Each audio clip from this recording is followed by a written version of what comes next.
I've been to Saudi Arabia. Yeah? I've been, or in the Middle East in general. Yeah, I've been to Dubai, well, UAE, Jordan, Saudi Arabia. Iraq? No, never been to Iraq. Syria? Never been to Iraq or Syria, but... You only been to rich countries.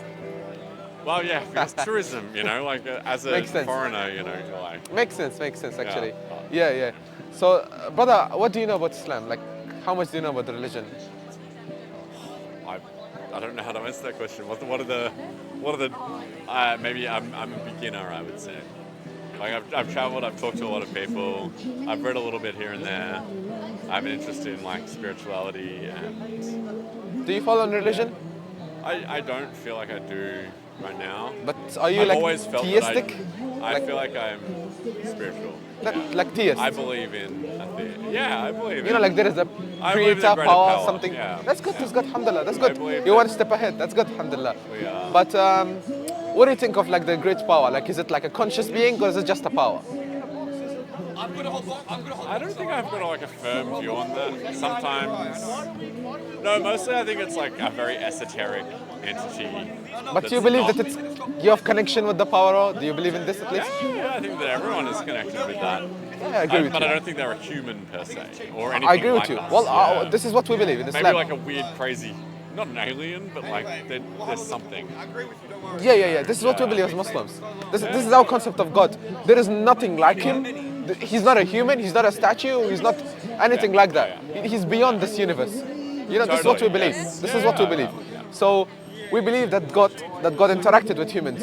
If you look at the history, all of these people, they prophets, people who claim they received like divine message, and they brought the same thing, the same exact thing, that there is heaven, there is afterlife, there is God, the same thing, to worship one God. But every time the prophet came, the message was corrupted. The message was changed, yes? So this is what happened with every prophet. Look at, for example, the recent religion, Christianity. We believe Jesus was sent from God, by God. He's not God, he was sent by God to preach that there is one God, to bring the same message. But guess what happened? People started worshipping him. And historically, if you look into it, People interpret it in different ways, they corrupt it, like Trinity and all of this, it started later, 300 years after Jesus. People first, they didn't believe in all of this. Crucifixion and all of this, it came afterwards, So this is what we believe as Muslims. It's the legend that grows over time. Yeah, because people want to exaggerate over people whom they love. So this has happened again and again. So as a Muslim, obviously you subscribe to the teachings of the Prophet Muhammad. Yeah. But do you, there's lots of different interpretations of that. Which sort of sect of Islam do you feel like you subscribe to the most? So, or resonates with you? There is two mainstream. There is Sunni sect and there is the Shia. What is the difference? The difference, the Shia is it's a political one. Yeah. The political difference is the first caliph, some say there has to be Ali and some say Abu Bakr. That's the only difference. Everything else, the Qur'an and everything is the same thing. But that's the only political, it's not like a big difference. It's just political difference.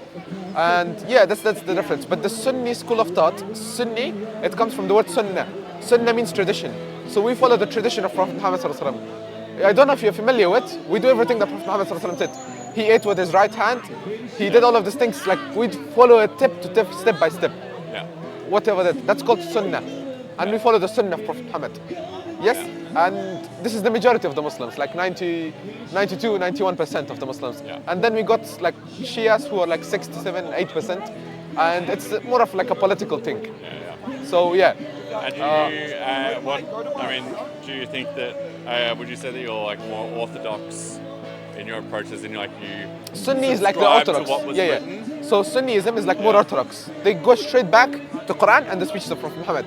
Like they match everything with it. That you would be happy to be like, well, it was contextual at the time. It was what? There's costume and there's tradition.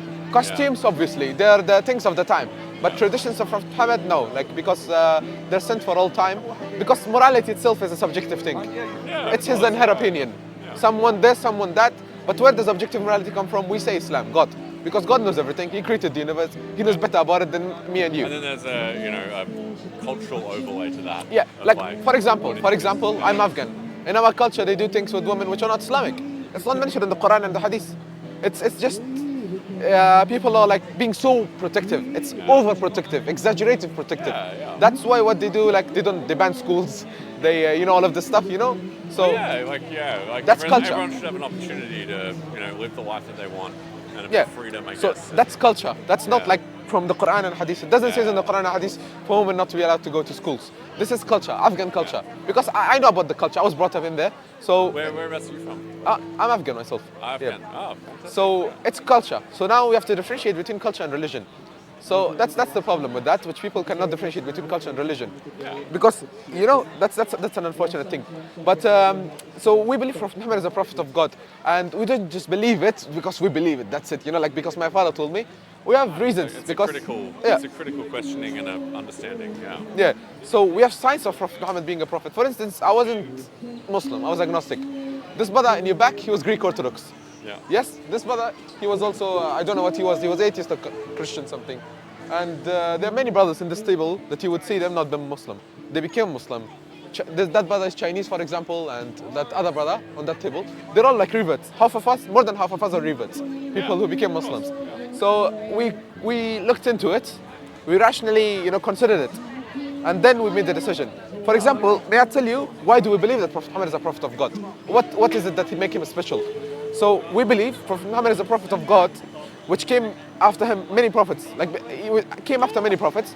There were prophets before him. We don't say Islam started with him. We believe Islam started with the first human. Yeah. Because it literally means teachings are the ones that are written down and we have a record of. Yeah. So the other ones, they were corrupted. So this is what we believe. And Prophet Muhammad ﷺ, how do we know he's a prophet? If you look at the biblical teachings, it says a false prophet cannot prophesy the future. So now we look at the prophecies of Prophet Muhammad ﷺ. You've been into Dubai.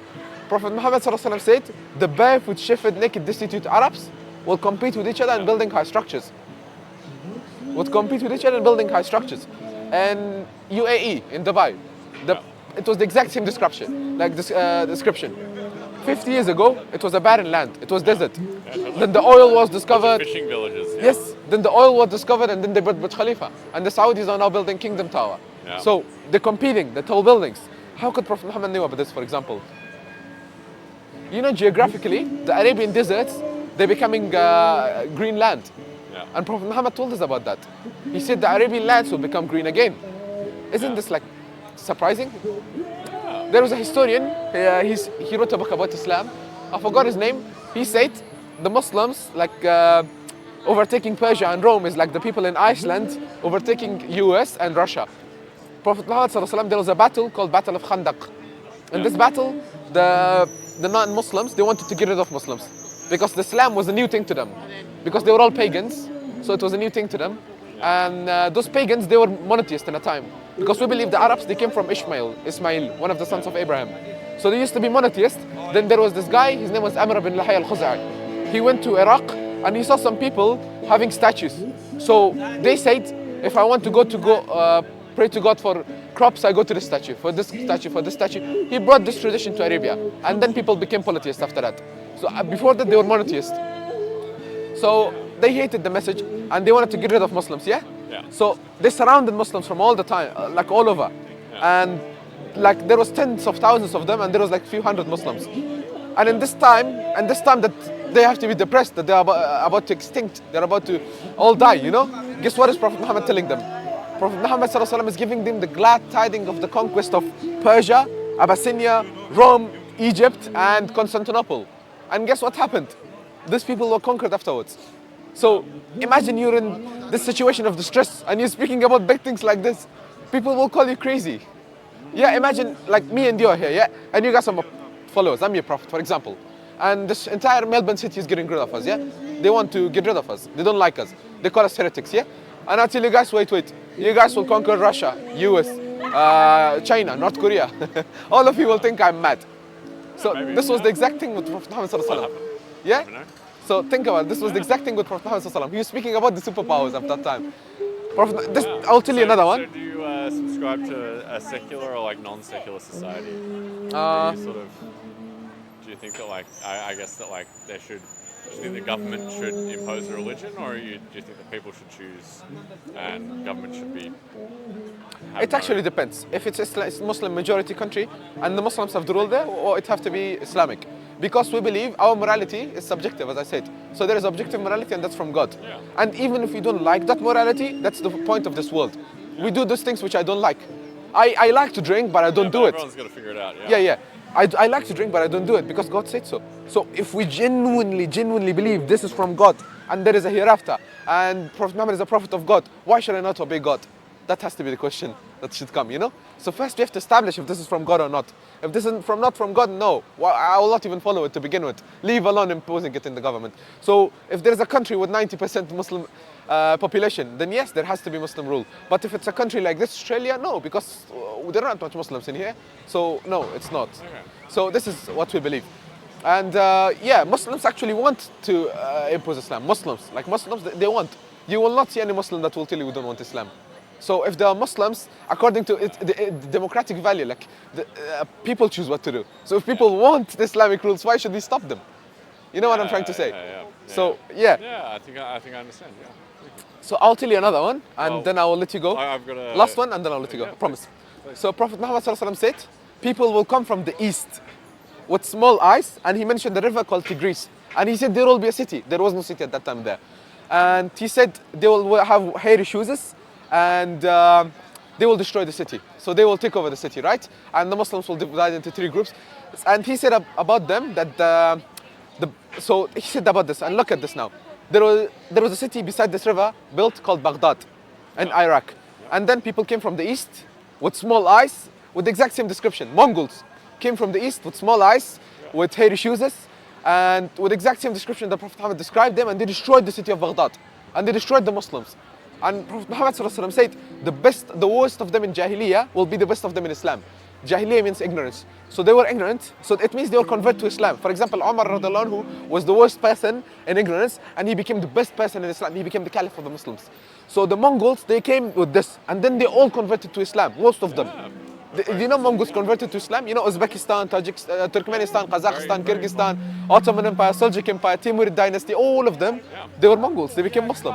So this is, how could Prophet Muhammad knew this, for example? And he said they will be the first to destroy the Muslims. They were the first to destroy the Muslim empire. No one else before this did it. So I will leave you with this information, brother. Thank you. I will recommend you to do your research and ask God to guide you. Do some reading. Yeah, ask God to guide you. Do these 2 things, brother, for me. Yes, brother? Sounds good. Yeah, that's been nice to meet you, appreciate it. brother. Lovely to meet you. What was your name? Your name? Kieran. Kieran, brother Kieran. My name is, call me Abu Bakr. Abu Bakr. Abu Bakr. Nice.